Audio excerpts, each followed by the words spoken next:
अशी नवनवीन कीर्तने व प्रवचने ऐकण्यासाठी आमच्या चॅनलला लाईक, शेअर व सबस्क्राईब करा. सुखाचे व्यवहारी सुखलाभ झाला, सुखाचे व्यवहारी सुखलाभ झाला, आनंद कोंडला मागे पुढे. संगती पंगती देवा सवे घडे, संगती पंगती देवा सवे घडे, नित्य जोडे तेचे साच. समर्थाचे घरी सकळ संपदा, समर्थाचे घरी सकळ संपदा, नाही तुटी कदा कासयाची. संगती पंगती देवा सवे घडे, नित्य जोडे तिची साच. तुका म्हणे येते लाभाची या कोटी, तुका म्हणे येते लाभाची या कोटी. बहुवाव कोटी समर्थाचे, संगती पंगती देवा सवे घडे, नित्य जोडे तिची साच. पांडुरंगा करू प्रथम नमन, दुसरे चरण संतांची, त्यांच्या कृपादाने कथेचा विस्तारो बाबाजी सद्गुरु दास तुका. नमो ज्ञानेश्वरा, नमो ज्ञानेश्वरा, निवृत्ती उदारा सोपान देवा. नमो मुक्ताबाई त्रिभुवन पावनी, आद्यत्रे जननी देवाची. नमो सद्गुरु तुकया ज्ञान दीपा, नमो सद्गुरु सच्चिदानंद रूपा. नमो सद्गुरु भक्त कल्याण मूर्ती, नमो सद्गुरु भास्करा पूर्ण कीर्ती. सुखाचे व्यवहारी सुखलाभ झाला, सुखाचे व्यवहारी सुखलाभ झाला, आनंद कोंडला मागे पुढे.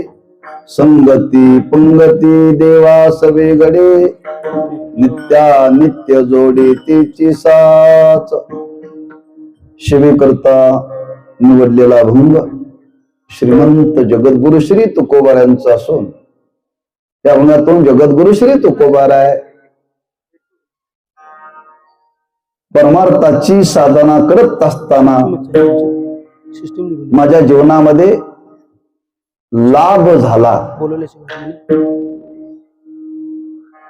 किंबहुना ज्या उद्देशाने परमार्थाची साधना करण्याकरता मी प्रवृत्त झालो ते साध्य माझ्या जीवनामध्ये मला प्राप्त झालेलं आहे. जे साध्य जीवनामध्ये प्राप्त झालं त्या साध्याचं स्वरूप काय त्याचा विचार या अभंगातून मार्गाने विस्ताराने केलेला आहे. आपल्याला वेळेच्या मानाने जेवढं सांगता येईल तेवढा सांगण्याचा प्रयत्न करू. विस्तार काय जमणार नाही, कारण आधीच विस्तार झालाय वेळेचा. आजच्या सेवेचे प्रवृत्तीनिमित्त आपल्या भारतीय संस्कृतीमध्ये आजच्या दिवसाचं अनन्यसाधारण असं महत्व प्रतिपादन केलेलं आहे. आजचा जो दिवस आहे तो चैत्र शुद्ध पाडवा, कंसात गुढी पाडवा प्रतिपदाच. जे 3.5 मुहूर्त सांगितले त्या 3.5 मुहूर्तापैकी एक मुहूर्त आहे. केवळ मुहूर्त म्हणून आजच्या दिवसाला पाहू नका बर. आजचा तो दिवस आहे अतिशय महनीय स्वरूपाचा आहे. सृष्टीचा आरंभ जो झाला तो आजच्या दिवशी, म्हणून आज ब्रह्मदेवाचा वाढदिवस आहे बर का. हो, पंचांग तुम्ही पहा, त्या ब्रह्मदेवाला 100 वर्ष आयुष्य आहे. त्यातली 50 वर्ष पूर्ण झाली आणि 51 वर्षाला सुरुवात झाली ब्रह्मदेवाच्या बर का. हा. त्या 51 वर्षामध्ये 27 युग होऊन गेली ब्रह्मदेवाच्या 50 वर्षामध्ये. बरं काय त्याचं आयुष्य असेल पहा. मग आजच्या दिवशी सृष्टीचा आरंभ झालेला आहे आणि सृष्टीचा दिवशी आरंभ झाला त्या दिवशी सर्वांनी हा आनंद व्यक्त करण्याकरता गुढ्या उभ्या केल्या त्या काळामध्ये. बरं कधी ज्या दिवशी सृष्टीचा आरंभ झाला त्या दिवशी गुढ्या उभ्या केल्या. ज्या दिवशी देव गोकुळामध्ये प्रकट झाले त्या दिवशी गोकुळवासियांनी गुढ्या उभ्या केल्या. गुढिया तोरणे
गुढिया तोरणे करीती कथा गाती गाणी बाळकृष्ण नंदा घरी.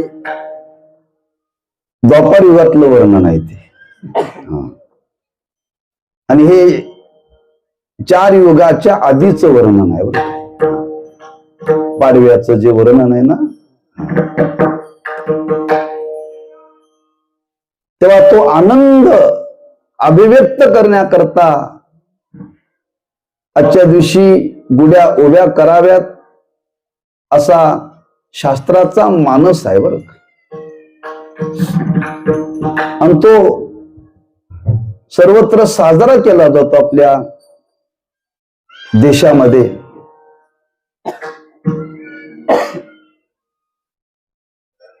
किंवा आताच्या भाषेमध्ये जर बोलायला ठरलं तर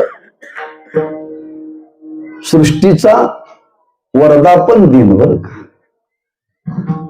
सृष्टी आरंभाचा वर्धापन दिन. तो म्हणेल का करायचा? जरी सृष्टीच निर्माण जर केली नसती तर आम्ही तुम्ही आलो असतो का? जन्माला चालू नसतो. सृष्टी जर निर्माणच केली नसती कोणतंच नातं निर्माण झालं नसतं. किंबहुना देवभक्ताचं सुद्धा निर्माण झालं नसतं. बरं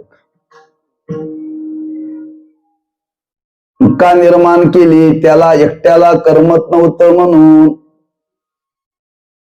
त्याला एकलेनी कंटेची म्हणून या येणे केली निर्माण 14 भुवने गगन चंद्र सूर्य मेघ तारांगणे 5 महाभूते भौतिके भिन्ने भिन्ने वो ऐसा लागविया माया सूत्रधारी.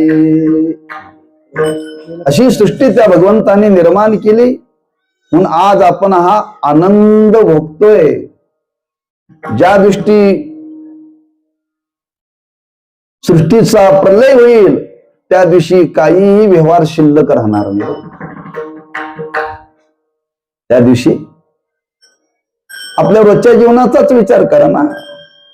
जाग होणं म्हणजे सृष्टीचा आरंभ आणि झोपणं म्हणजे सृष्टीचा प्रलय. झोपणं म्हणजे प्रलय झाल्यानंतर काही कळत नाही. कळतं काय?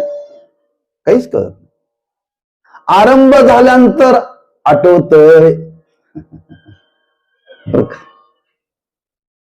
म्हणून भगवंतानी सृष्टीचा आरंभ केलेला हा दिवस आहे आणि तो साजरा करावा. कसा करावा त्याचं वर्णन केलेलं आहे. तो साजरा करण्याकरता अंगावरती नवीन कपडे धारण करावीत, पक्वान्न सेवन करावं, देवदेवतांचं पूजन दर्शन करावं. आजच्या दिवसाचं वर्णन केलंय. म्हणजे सृष्टीचा आरंभ होत असताना तो आनंद व्यक्त करण्याकरता, सर्व स्वीकारत असताना ते सर्व नवीन असावं. म्हणून आज पक्वान्नच खायचं, बाकी काय खायचं नाही बरं का. हलकं फुलकं आज काय खायचं नाही. आणि हलकं फुलकंही आज काय घालायचं नाही, चांगलंच घालायचं. आणखी त्याच्या पुढे वर्णन केलेलं आहे. सृष्टीचा आरंभ ज्यावेळी झाला त्यावेळी ऋतूचं वर्णन केलेलं आहे. वसंत ऋतू. आणि त्या वसंत ऋतूमध्ये झाडाला नवीन पालवी फुटते. नवीन पालवी फुटत असताना अनेक झाडांना नवीन पालवी फुटते. पण आजच्या दिवशी अनेक झाडाला जरी नवीन पालवी फुटत असली तरी लिंबाच्या झाडाचीच पानं खावीत असं वर्णन केले. बरं, आंब्याची नाही खायची, असं नागिनीची खायची नाहीत, चिंचची खायची नाहीत,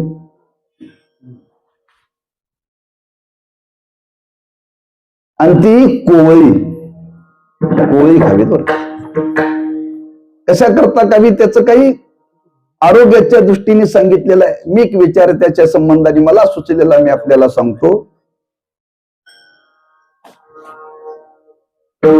लिंबाची पानं ही कडू आहेत.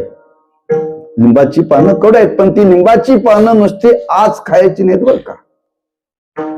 ते लिंबाच्या पानाबरोबर त्याच्या बरोबरीला गुळ घ्यायचा, ती गुळाबरोबर खायची. आणखी पदार्थ त्यात घाला म्हणून सांगितलेले. फक्त दोन पदार्थाचा संबंध जीवनाशी मी आपल्याला सांगतो. लिंबाची पानंही कडू आहेत, पण त्याच्या बरोबरीला गुळ असावा. संसार हा कडू आहे, पण त्याच्या बरोबरीला गोड असलेला परमार्थ असावा. कडू प्रपंच नुसतं करू नका. कडू असलेला प्रपंच गोड करण्याकरता त्याला परमार्थाच्या साधनेची जोड द्या. देवे जीव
गुलाबाच्या पाकळ्या कधी खाल्ले तुम्ही?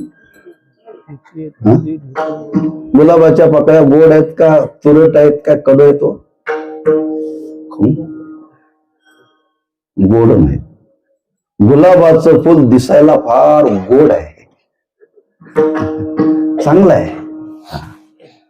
पण त्या गुलाबाच्या पाकळ्या काढाव्यात आणि त्या साखरेमध्ये मुरवाव्यात, साखरेमध्ये मुरवाव्यात. आणि त्या गुलाबाच्या पाकळ्या जर साखरेमध्ये जर मुरवल्या तर त्यालाच काय म्हणतात? गुलकंद. आणि तो गुलकंद जर खाल्ला तर शरीरातली उष्णता बाहेर पडते, बरोबर आहे? तसं शरीर हे त्रिविध तापाने तापलेलं आहे. आणि तो ताप बाहेर काढण्याकरता त्याला साखरेची नाहीतर गुळाच्या गोडीची गरज आहे. महाराज म्हणतात आम्ही असं जीवनामध्ये केलं आणि हा आम्हाला आलेला अनुभव आहे. पिकलिया शेंग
पिकलिया शेंद कडू पण गेले तैसे आम्हा केले. कडूच्या संबंधाने 3 दृष्टांत आहे, त्यातला मी आजच्या प्रसंगाला धरून तुम्हाला हे बोललेलं आहे. कडुलिंब आहे, त्याचं नावच कडुलिंब का, दुसरा एक लिंब आहे हो. त्याला काय म्हणतात? आमच्याकडे कडीपत्ता म्हणतात. तुमच्याकडे काय? कडबू नाही का? कडबू. आमच्याकडे तुम्ही म्हटलं तर हे म्हणजे काय कुठून आलेत काय म्हणतील. महाराष्ट्रात गेला की सगळं कडीपत्ताच म्हणतात त्याला. त्या कडीलिंबाच्या माग वैज्ञानिक कारण आहे, अभ्यासाचा तो विषय आहे. मग तो कडुलिंब आज खावा का खावा? आपलं वर्ष आरोग्यदायी जावं म्हणून. वर्षामध्ये त्या कडुलिंबाची शक्ती आहे रोग प्रतिकार वाढवण्याची. बरं का, रोगाला प्रतिकार करण्याकरता जी शक्ती शरीरात लागते ती लिंबामध्ये. म्हणून तो कडुलिंब खावा आणि आरोग्य आपलं निरोगी ठेवावं. वर्षभरामध्ये खावं, पुन्हा पुढच्या वर्षी खावं, प्रत्येक वर्षी खावं. बरं का, म्हणून त्या कडुलिंबाचं आजचं महत्व सांगितलेलं आहे. त्याच्या पुढे वर्णन केलेलं आहे, ती गुढी उभारावी, काठी उंच असावी, त्या काठीला वरती लोटा म्हणजे तांब्या, तो तांब्याचा किंवा पितळेचा असावा.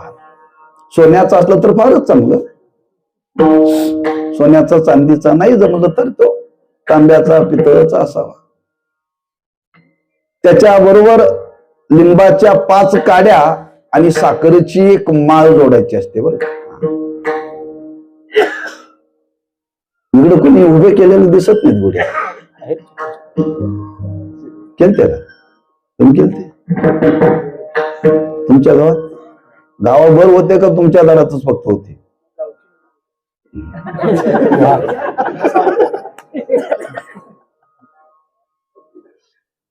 तुम्ही जर आमच्याकडे आला ना, प्रत्येकाच्या दारामध्ये दिसेल.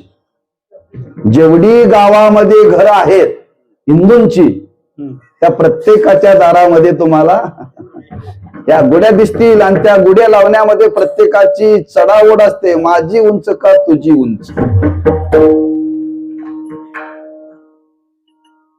उंच त्या गुड्या उभ्या कराव्यात. या शब्दाचा अर्थ आपण आपल्या जीवनामध्ये विचाराची उंची वाढवावी.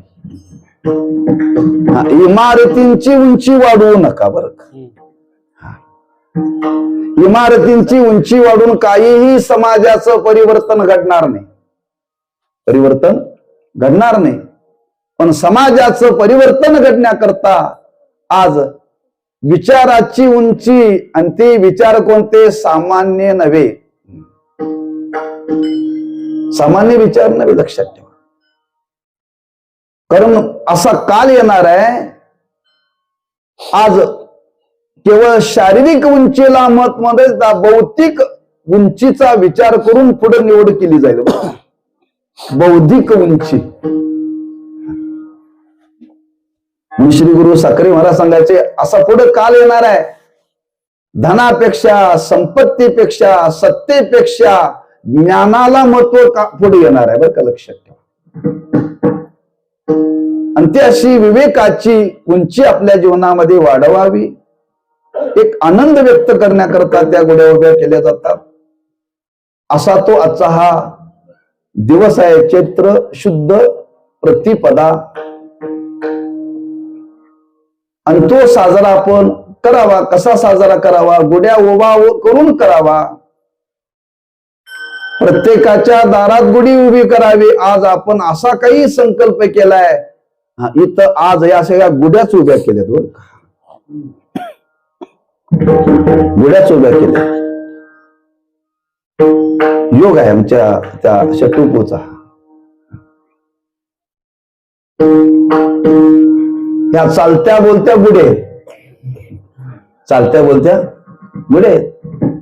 या नवीन वर्षाच्या निमित्ताने आपण त्या उभ्या कराव्यात म्हणून त्यांनीही केलेला एक कीर्तनाचा संकल्प आहे. किंबहुना संकल्पातून कीर्तन झालं, पण कीर्तनातून नवीन संकल्प जन्माला आला. कारण गेल्या वर्षी जे कीर्तन झालं ते संकल्पातलं झालं, पण कीर्तन झाल्यानंतर तुम्हाला महाराज दरवर्षी पाडव्याला कीर्तन करायचं म्हणाला. संकल्प नवीन निर्माण झाला. हाच विचार आहे. बरं का, अतिशय तोलामोलाचा विचार आहे. सहज त्याच्या मनामध्ये आला म्हणून आजच्या दिवशी तो आनंद साजरा करण्याकरता त्याचं भजन करावं म्हणून आमच्याकडे पद्धत आहे. आज सकाळी मंदिरामध्ये जायचं आणि पंचपदी करायची. त्या गुढीच्या संबंधाने काही अभंग आहे. वैकुंठवासी तीर्थरूप महाराजांनी ते संकलित केलेत. एक 5-7 अभंग आहेत, ते आज अभंग म्हणायचे बर का. माझी जीवेची आवडी पंढरपुरा नेईन गुडी, टाळी वाजवावी गुढी उभारावी वाटही चालावी. नाथ महाराजांचा आहे, नामदेव महाराजांचा आहे, चोका महाराजांचा आहे, तुकोबारायांचा आहे. असे अनेक संतांचे अभंग ते केलेत. आज त्या अभंगाने भजनाने वर्षाचा आरंभ करायचा, वर्षाचा आरंभ करायचा, भजनाने आरंभ करायचा. इथं ठरलं कीर्तनानेच आरंभ करायचा, कीर्तनानेच आरंभ करायचा. हा का हो? त्या संबंधानेच काही वर्णन करता येईल का या भावनेने त्याला जुळवण्याकरता मी तो अभंग निवडलाय बर का. कारण जीवनाची सुरुवात ही चांगल्या कर्माने व्हावी, चांगल्या कर्माने व्हावी. नवीन वर्षाची सुरुवात नवीन कर्माने व्हावी. कारण कर्मावरती मनुष्याचं जीवन अवलंबून आहे, मनुष्याचं जीवन कर्मावरती अवलंबून आहे, लक्षात ठेवा. मग कर्मावरती प्रत्येकाचं जीवन अवलंबून आहे, पण कर्म करण्यामध्ये कर्मामध्ये भेद आहेत का? कर्त्यात भेद आल्यामुळे कर्मात भेद आले. सात्विक करता, राजस करता आणि तामस करता असं भगवंताने श्रीमद भगवद्गीतेमध्ये वर्णन केलंय. 3 प्रकारचे कर्ते सांगितले. जसा कर्ता असेल त्या कर्त्याकडून तसं कर्म घडतं, जसा कर्ता असेल तसं त्या कर्त्याकडून कर्म घडतं, लक्षात ठेवा. सात्विक करता असेल तर सात्विक कर्म घडतं, राजस करता असेल तर राजस कर्म घडतं, आणि तामस करता असेल तर तामस कर्म घडतं. आज जीवनामध्ये अपेक्षित कोणत्या कर्माची गरज आहे? सात्विक का राजस का तामस? सात्विक बर का. कशावरून? कारण सात्विक कर्म करणारीच त्याला आवडतात. कोई कन्या पुत्र होती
कन्या पुत्र होती जे सात्विक.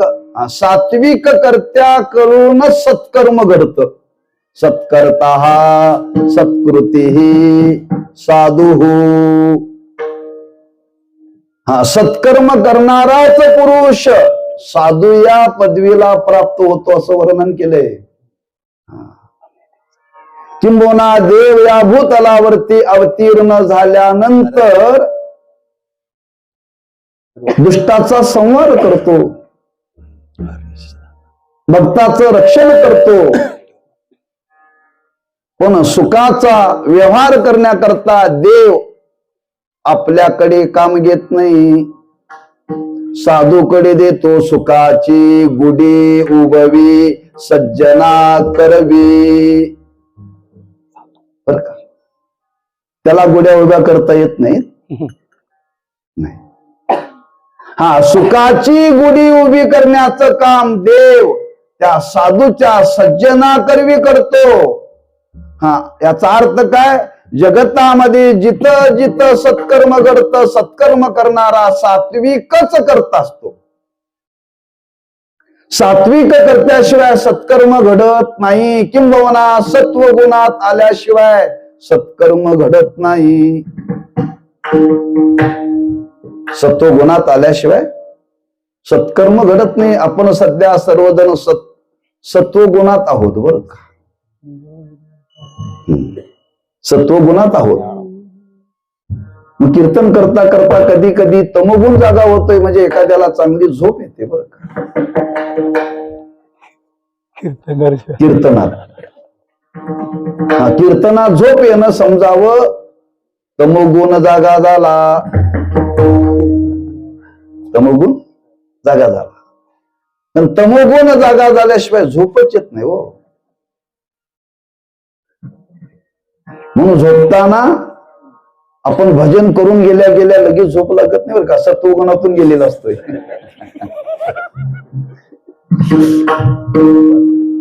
लगेच झोप लागत नाही, कारण तमोगुणाचं प्राबल्य वाजल्याशिवाय, तम नाम अज्ञान, त्याचा संबंध आल्याशिवाय निद्रा येत नाही, झोप येत नाही. तात्पर्य जीवनामध्ये सत्कर्म घडलं पाहिजे, आणि सत्कर्म घडण्याकरता सात्विक करता पाहिजे. असे सात्विक करते या जगामध्ये कोण आहेत? सगळेच नाहीत बरं का, सगळेच नाहीत. आम्ही सत्कर्म सतत करतो काय, काही कालापुरतं करतो. आपण सत्कर्म सतत करत नाहीये. दिवसभरात थोडंफार सत्कर्म करतो आपण. म्हणजे आपण जीवनामध्ये सत्कर्म जरी करत असलो तरी आपण सात्विक करते नाहीत का? सात्विक करता सत्कर्म करण्याकरता प्रवृत्त होतो. त्याच्या जीवनामध्ये सत्कर्माशिवाय दुसरं काही घडतच नाही. सत्कर्माशिवाय दुसरं काय घडतच नाही. आणि ही योग्यता आमच्या अंगी आल्यामुळं तुकोबाराय म्हणतात, आम्ही जीवनामध्ये जो आज व्यवहार केला तो सुखाचा व्यवहार केला. सुखाचा व्यवहार केला. आमच्या जीवनामध्ये तमोगुणाचा संबंध नाही, रजोगुणाचा संबंध नाही आहे. आमच्या जीवनामध्ये फक्त सत्वगुणाचा संबंध आहे. ज्ञानोबांनी वर्णन केले, सत्वगुणाची वाढ झाली तर सत्वगुण काय करत? ज्ञानाला हाक मारत. ज्ञानोला नव्हे बरं का, ज्ञानाला. आम्हाला कीर्तन करायचं असेल तर आम्ही ज्ञानोला हाक मारतो. बरोबर आहे ना? म्हणजे सत्वगुणाचं एवढं वर्णन केलेलं आहे. तर तुकोबाराय म्हणतात, आम्ही जीवनामध्ये जो आम्हाला लाभ झाला त्या लाभ होण्याच्या मागे जर काय असेल तर आम्ही जीवनामध्ये सत्कर्माचा स्वीकार केला. सत्कर्माचा स्वीकार केला आणि त्या सत्कर्मालाच सुखाचा व्यवहार म्हणतात. बरोबर, सुखाचा व्यवहार. हेच वर्णन तुकोबाराने केलेलं आहे का नाही? आपण परवा ऐकलंच ना. तुम्हाला चांगली गती प्राप्त व्हावी, चांगल्या योनीमध्ये जन्माला यावं, चांगल्या खाणीमध्ये जन्माला यावं असं वाटत असेल तर कसा व्यवहार केला पाहिजे? जोडून या धन उत्तम व्यवहारे, उदास विचारे वेच करी. उत्तमची गती तो एक पावेल, उत्तम भोगील जीव खानी. तिथं तुकोबारांनी समाजाला उपदेश केलेला आहे, पण तुकोबाराय म्हणतात आम्ही तसा जीवनामध्ये व्यवहार केला. आणि तो व्यवहार केला आणि त्या व्यवहाराला आम्हाला फल आलं. काय फल आलं ते महाराज अभंगाच्या पहिल्या चरणामध्ये सांगतात.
सुखाचे व्यवहारी सुख लाभ झाला,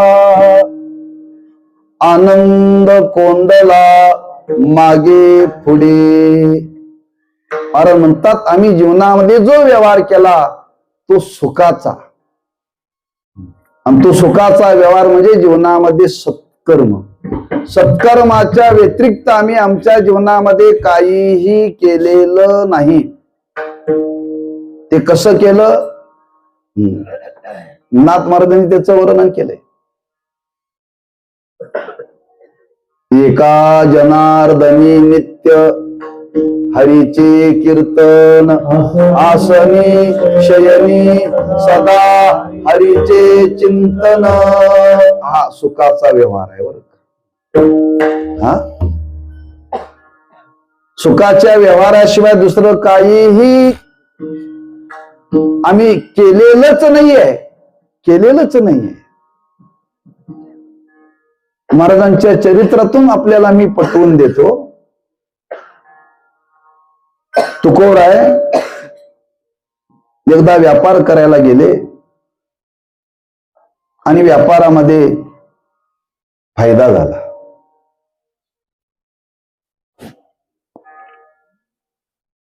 फायदा झाला. महाराजांनी विचार केला आता आज व्यापार चांगला झालेला आहे, जाता जाता ज्ञानोबांचं दर्शन घेऊन जावं समाधीचं म्हणून आळंदीत आले. समाधीचं दर्शन घेतलं. इंद्रायणीच्या तीरावरती आले. इंद्रायणीच्या तीरावरती आल्यानंतर एका ब्राह्मणाची अवस्था पाहिली. त्या इंद्रायणाच्या तीरावरती एक ब्राह्मण उभा होता आणि त्याच्या खांद्यावरती नांगर होता.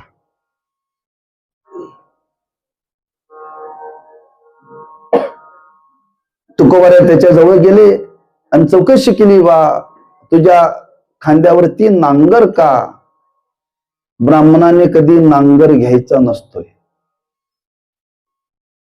नांगर कोणी घ्यायचा? नांगर वैश्यानी. शेती कोणी करायची? वैश्यानी. बर का? ब्राह्मण, क्षत्रिय, वैश्य आणि शूद्र 4 वर्ण सांगितले. आता हा ब्राह्मण आहे, याचं काम काय? अध्ययन अध्यापन करणं. आणि हे सोडून बिचाऱ्याच्या खांद्यावरती नांगर आलेला आहे. काहीतरी व्यवहारामध्ये घोटाळा झालेला दिसतो. चौकशी केली तुकोबारायांनी. त्यांनी सांगितलं, महाराज मी कर्ज काढले सावकाराचं म्हणले. मग ते कर्ज फिटत नाही तोपर्यंत माझ्या खांद्यावरती नांगर आहे म्हटले. हा कर्ज फिटत नाही तोपर्यंत माझ्या खांद्यावरती नांगर आहे. महाराजांनी चौकशी किती काढलं होतं आणि किती शिल्लक राहिलंय.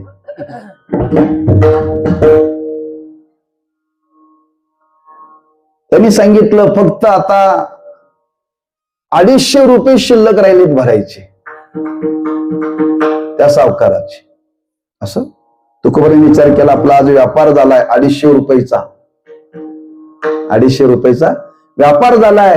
हे 250 रुपये जर ह्याला दिलं तर हा दुःखातून सुटेल आणि ह्याला त्याच्या कर्माप्रमाणे, त्याच्या वर्णाप्रमाणे, तो ब्राह्मण आहे, त्याच्या जीवनामध्ये त्याचं कर्म घडेल. हे कर्म घडण्याकरता तुकोबारांनी तिथं केलेला व्यवहार सुखाचा आहे. म्हणजे त्या ब्राह्मणाला त्या कर्जातून सोडवण्याकरता, बाजूला करण्याकरता तुकोबारांची जी बघण्याची भावना आहे ती सत्कर्माची आहे. याला देण्याने जर हा या दुःखातून बाजूला होत असेल तर हा व्यवहार करायला काय हरकत नाही. म्हणून महाराजांनी 250 रुपये दिले. आम्ही देतो जावयाला, आम्ही देतो दारोड्याला, आम्ही देतो चोराला. पण महाराजांनी हा केलेला व्यवहार आहे, हा आपला केलेला व्यवहार सुखाचा होणार आहे या भावनेने महाराजांनी ती केलेलं कर्म आहे. बरं का? लक्षात ठेवा. म्हणून प्रत्येक कर्माच्या मागे बघत असताना आपण केलेलं कर्म हे सुखाकडे नेणार आहे का, या भावनेतून तुम्ही जे जे जीवनामध्ये कर्म कराल त्या कर्माला सुखाचा व्यवहार म्हटलेला आहे. त्याला सुखाचा व्यवहार म्हटलेला लक्षात ठेवा. आणि तो सुखाचा व्यवहार आज आम्ही आमच्या जीवनामध्ये केला. परिणाम लाभ झाला आम्हाला. सुखाचे व्यवहारी नुसता लाभ नाही, सुख लाभ झाला. सुख लाभ आपल्याला सुद्धा तुकोबारांनी सांगितले, तुम्हाला सुद्धा सुखाचा लाभ व्हावा असं वाटत असेल तर सुखाचा व्यवहार करा. आपुला तो एक देव करून घ्यावा, तेने विन जीवा सुख नोहे. मग तो सुखाचा लाभ होण्याकरता काय करा? अविनाश करी आपुलिया, अविनाश करी आपुलिया,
अविनाश करिया उलिया ऐशे लावी मना पिशे गोविंदाचे. आम्हाला सुखाचा लाभ हवा वाटतो, पण आमचा व्यवहार दुःखाचा आहे. व्यवहार दुःखाचा आहे. दुःखाचा व्यवहार करून सुखाचा लाभ होत नाही. आम्हाला वाटते आयुष्यभर प्रपंच करून सुखाचा लाभ व्हावा, शक्यच नाही. शक्य आहे? कारण संसार करणं म्हणजे दुःखाचाच व्यवहार हो. इदन्न मम श्री तुकाराम महाराज वाच दुःख बांधवडी सुखाचा विचार. आम्हाला जन्माला आल्यापासून जन्माचा शेवटोपर्यंत ज्या दिवशी काय लागलं तेव्हापासून बुद्धीची स्मृती आहे तोपर्यंत गेली तरीही आमचा व्यवहार दुःखाचाच चाललाय. अपेक्षा मात्र सुखाची आहे. अपेक्षा मात्र सुखाची आहे. म्हणून श्री गुरु साखरे महाराज सांगायचे, एक ग्रस्त गेले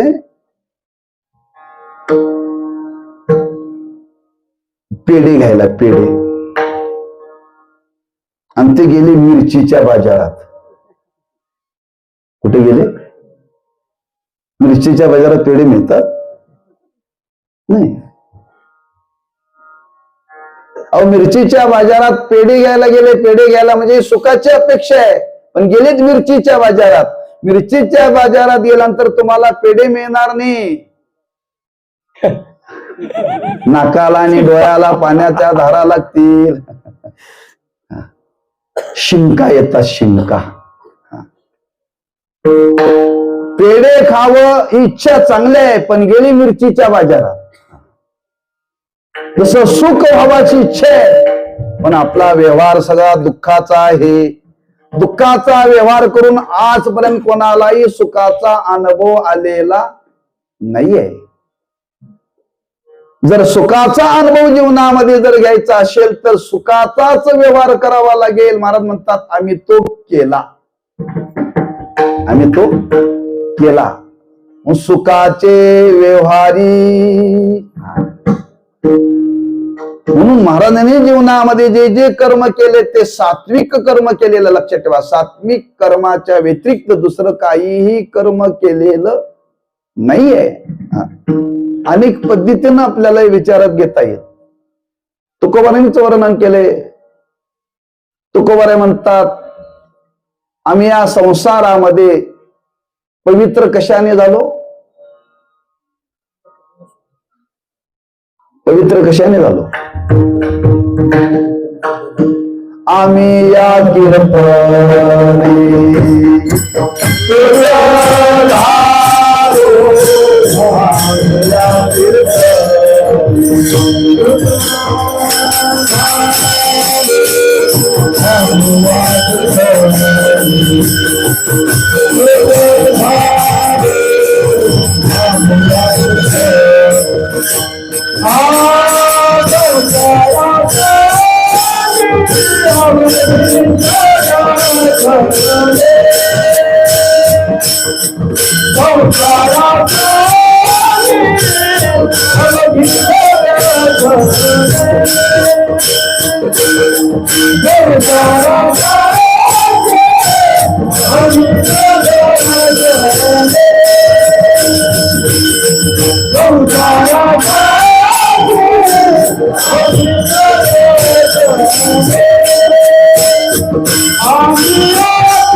याला म्हणतात सुखाचा व्यवहार सुख लाभ झाला. म्हणून आम्ही आमच्या जीवनामध्ये जो व्यवहार केला तो सुखाचाच व्यवहार केला. आपला स्वानुभव सांगतात का आम्हाला सुखाचा व्यवहार न करता सुखाचा लाभ व्हावा अशी अपेक्षा आहे. सुखाचा व्यवहार न करता सुखाचा लाभ व्हावा अशी अपेक्षा महाराज म्हणतात शक्य नाहीये. अनेकांचं चरित्र पहा.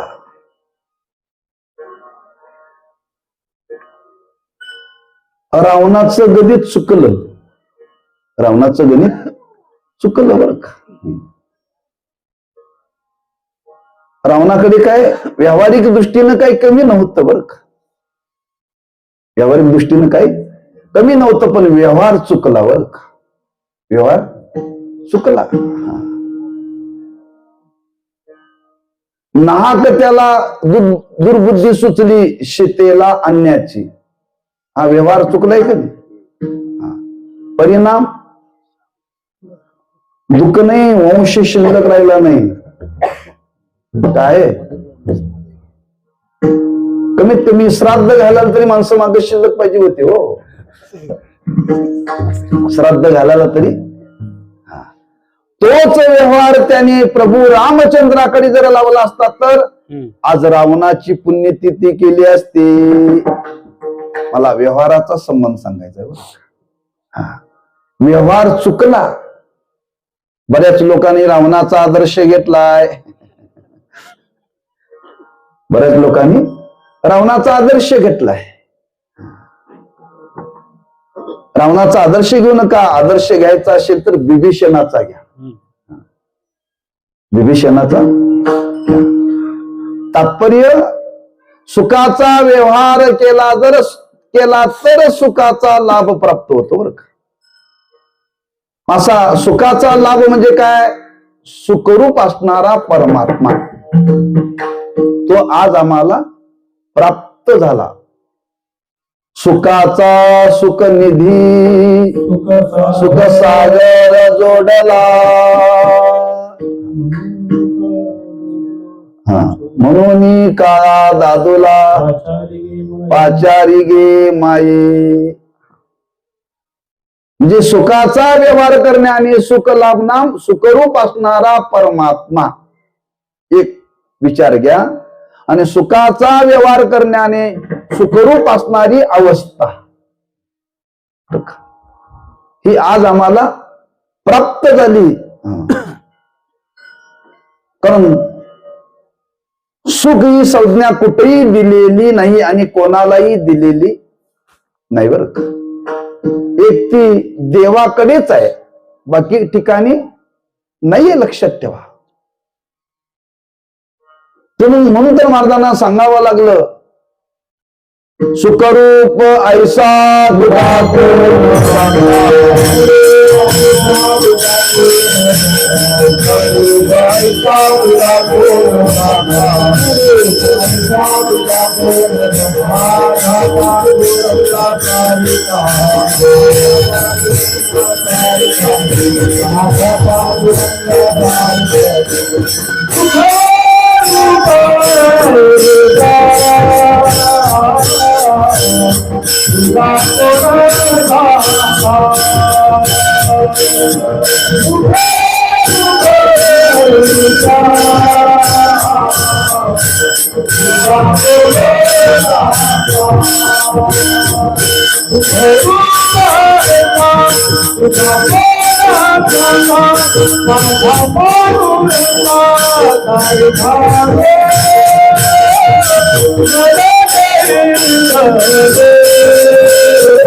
सुखरूप ऐसा तुझा कोण सांगा, माझ्या पांडुरंगा.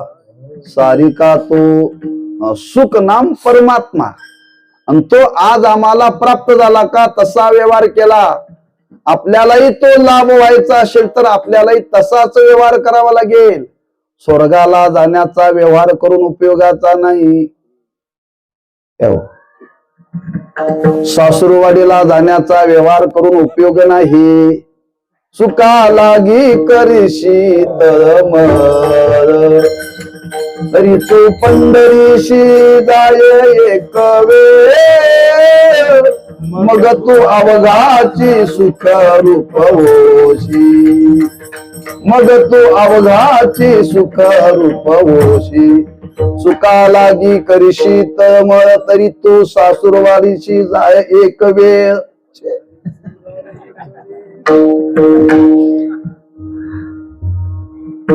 सुखाचा व्यवहार करायचा म्हणजे पंढरपूरला जाणं म्हणजे सुखाचा व्यवहार. अहो, वारकरी होणं म्हणजेच सुखाचा व्यवहार आहे. कशा करता वारकरी व्हायचं जर कोणी विचारलं तर, सुखाचा लाभ होण्याकरता आम्ही सुखाचा व्यवहार केलाय. गळा रिकामा म्हणून घातलेलं नाही. जरा गार वाटायला म्हणून ठेवलंय.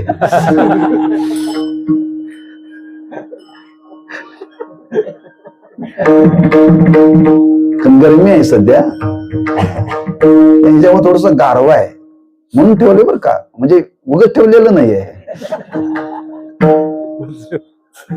हळद सांगून गेला म्हणजे महाराज थोडासा वजनदार आहे हार, पण मला काय वजन वाटत ना बरं का, पण त्याच्यातून गारवा मिळायला लागलाय. म्हणजे सुखाचा व्यवहार केला तर सुख लाभ होतो, आणि तो महाराज म्हणतात आम्ही तो केला आणि त्या सुखाचंच पर्यवसान आनंदात होतं बरं का. सुख वेगळं आणि आनंद वेगळा नाही बरं का. सुखाचंच पर्यवसान आनंदामध्ये होतं, आणि तो आज आम्हाला लाभ इतका झाला, इतका लाभ झाला. महाराज म्हणतात त्या आनंदाला आमच्या जीवनामध्ये, त्या सुखाला आता ऊन नाही. आनंद कोंडला मागे पुढे, म्हणजे जो आम्ही केलेला व्यवहार आहे तो एवढा व्यवहार सफल झाला, एवढा सफल झाला. महाराज म्हणतात आनंद कोंडला मागे पुढे नवे नवे, अवघे त्रैलोक्य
अवघेचे मागे पुढे नाही आता. हे त्रैलोक्यच आता आनंदाने भरलेला आहे. मग तो नाथ महाराजांचा अनुभव वेगळा आणि तुकोबारांचा वेगळा.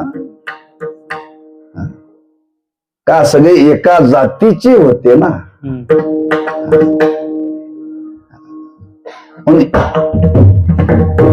संतांचा अनुभव सांगत असताना कोणत्याही संतांचं प्रमाण ते अनुभवाला लागू पडतं बरं. प्रपंचात तसं पडत नाही.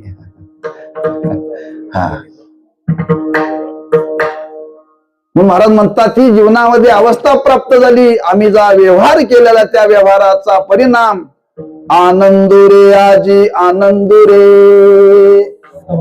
सभायाभ्यंतरी अवघा. सभाय म्हणजे आत बाहेर. सभाय म्हणजे आत बाहेर. म्हणजे आज आम्ही केलेला व्यवहार किती सफलतेला प्राप्त झाला.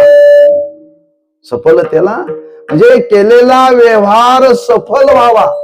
केलेला व्यवहार सफल व्हावा तर बरं आहे, नाहीतर काय बरं नाही बरं.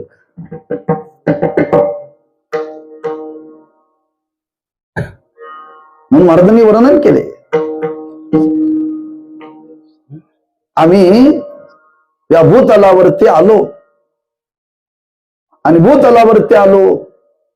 भूतलावरती आल्यामुळं आमच्या जीवनामध्ये असं काही घडलं, असं काय आम्ही केलं, त्या करण्याने आमची आलेली येरदार वायाला गेली नाही बर. सफल झाली. लक्षात ठेवा, सफल झाली. त्याची सरली येरधार, त्याची सरली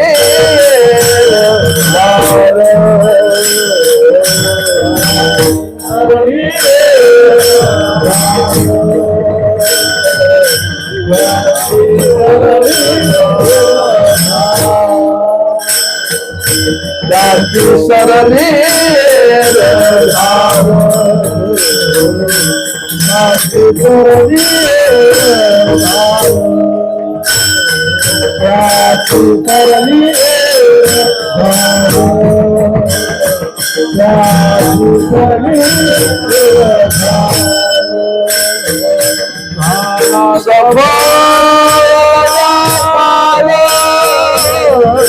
झाला सकाळ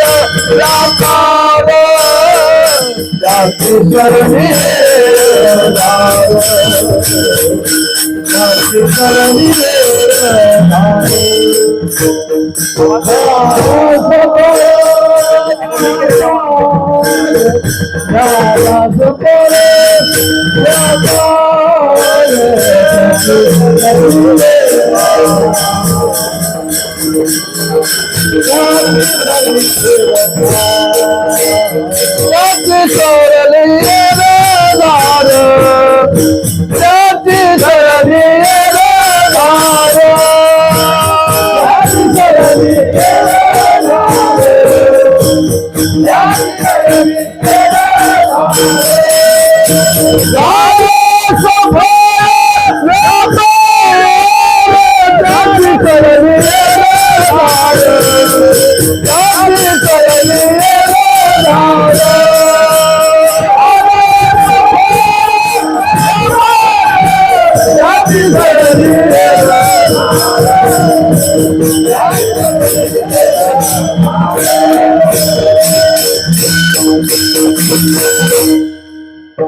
सरळ म्हणावं लागत नाही, मध्ये त्याला खोच आहे. त्याची सरली येरझार झाला सफळ व्यापार. सुखाचे वारी सुख लाभ झाला म्हणणं आणि काय सफळ म्हणणं काय वेगळं नाहीये. आणि महाराज म्हणतात ती अवस्था आमच्या जीवनामध्ये प्राप्त झालेली आहे. आनंद कोंडला मागे पुढे. आता आमच्या जीवनामध्ये दुःखाचा अत्यंतिक अभाव, बरोबर आहे ना? दुःखाचा अत्यंतिक अभाव झाला. दुःखाची सिद्धीच होत नाही बर का. दुःखाची सिद्धीच नाही. नव्याने खरंच पाहायला केलं तर दुःख नाहीच आहे. दुःख नाहीच आहे. पण आम्हाला अनुभवाला येत हे खरंय का खोट आहे हो? खरं आहे. खरं म्हणतो हे. खोट आहे. अनुभवाला तर तो का खरा नव्हे. पण दुःख नाहीच आहे. दुःख नाहीच आहे. आणि दुःख असतं तर महाराज म्हणतात त्याची अवस्था जीवनामध्ये प्राप्त झाली नसती. आनंद कोंदला मागे पुढे. आता आनंदाच्या व्यतिरिक्त जीवनामध्ये काहीही नाहीच आहे, लक्षात ठेवा. पण ही अवस्था, हा लाभ जीवनामध्ये प्राप्त होण्याकरता आम्ही केलेला व्यवहार मात्र तो सुखाचा आहे. मग तो आनंद मागे पुढे आहे. महाराजांना विचारलं तो मागे पुढे आहे, तुम्ही कशा पद्धतीने तो भोगला हो? कशा पद्धतीने भोगला? महाराज म्हणतात तो भोगला कसा? त्याचा अनुभव महाराज अभंगाच्या दुसऱ्या चरणामध्ये सांगतात.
सुखाचे व्यवहारी सुख लाभ झाला, आनंद कोंदला मागे पुढे.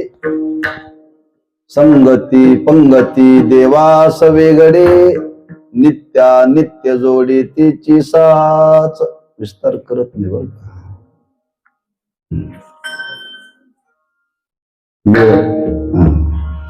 घड्याळी पाहिलं पाहिजे का, संगती नंतर पंगत आहे ना. पहिला पंगत नाही महाराजांनी सांगितले, संगती पंगती. कीर्तन म्हणजे संगत आणि कीर्तनानंतर पंगत. कारण म्हणतात आम्हाला तो आनंद आज भोगायला मिळतोय.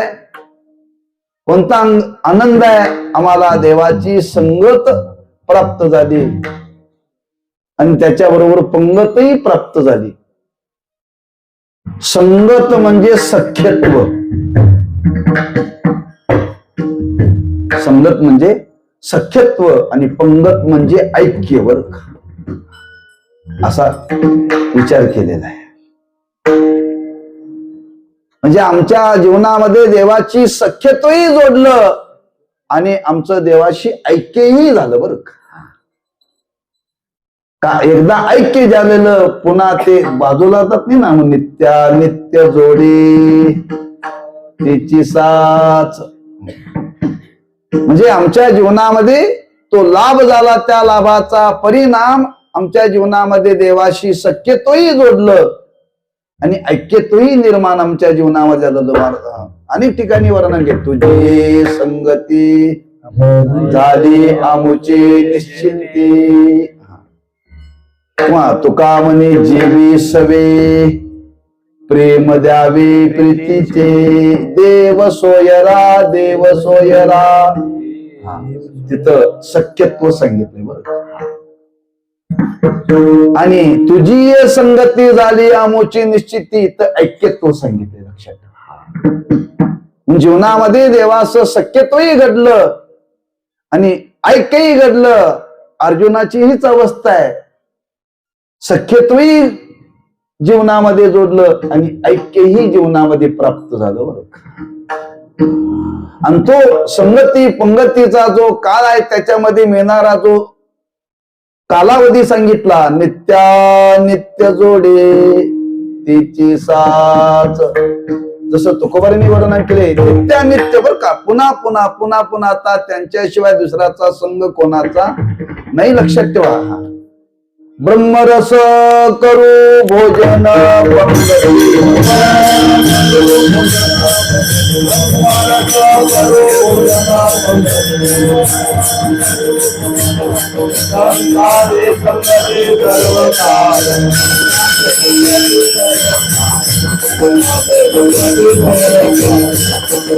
ब्रह्मरस करू भोजन पंगती. पाडव्यापुरती नव्हे, सर्व काळ म्हणणं काय, नित्या नित्य जोडे तिची साच. किंवा नेहमीच प्रमाणे सर्वांच्या पाठात, नित्या नित्य जोडे तिची साच. विठोबाचे राज्य आम्हा नित्य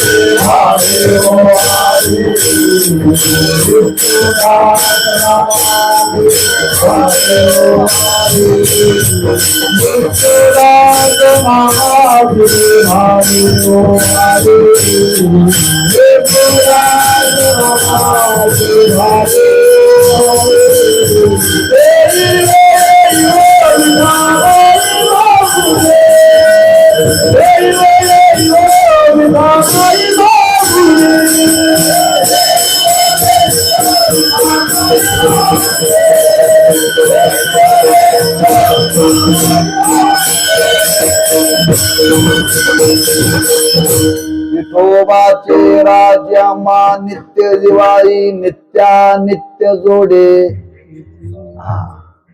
परवा दिवशी कीर्तनात सांगितलं, शिमगा झाल्याशिवाय पाडवा येत नाही बरं का.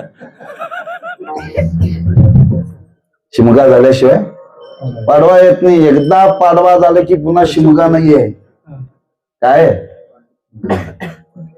काय असेल तो पाडव्याच्या आधीच शिमगा. शिमगा या शब्दाचा अर्थ काय असेल ते दुःख सुखाच्या आधीच हो. एकदा सुखाचा अनुभव आल्यानंतर पुन्हा दुःखाचा संबंध जीवनामध्ये राहत नाही. मग नित्य नित्य आनंदच बर. आता आनंदाशिवाय दुसरं जीवनामध्ये काहीही नाही. का महाराज म्हणतात ज्याचा लाभ झाला, ज्याची संगत घडली, ज्याची पंगत घडली, तो सामान्य नाही, तो समर्थ आहे. समर्थाचे घरी सकळ संपदा, नाही तुटे कदा कासयाची, नाही तुटी कदा कासयाची. हा, तिथं काहीही ऊन नाही, कशालाच ऊन नाही, लक्षात ठेवा. कोणाला तरी समर्थ म्हणत नाही, लक्षात ठेवा. एक समर्थ शब्द देवाकडे लावलेला आहे आणि एक समर्थ संतांच्याकडे लावलेला आहे. समर्थाचे घरी ज्ञानोबांनी हेच वर्णन केले.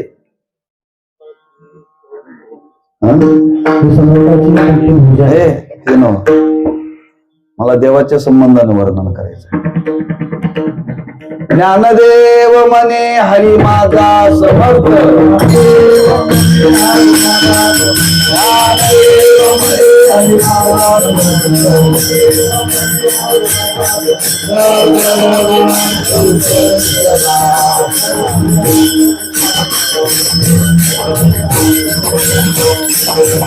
ज्ञानदेव म्हणे हरी माझा समर्थ. इथं समर्थाचं वर्णन चालू ते देवाचं चालू.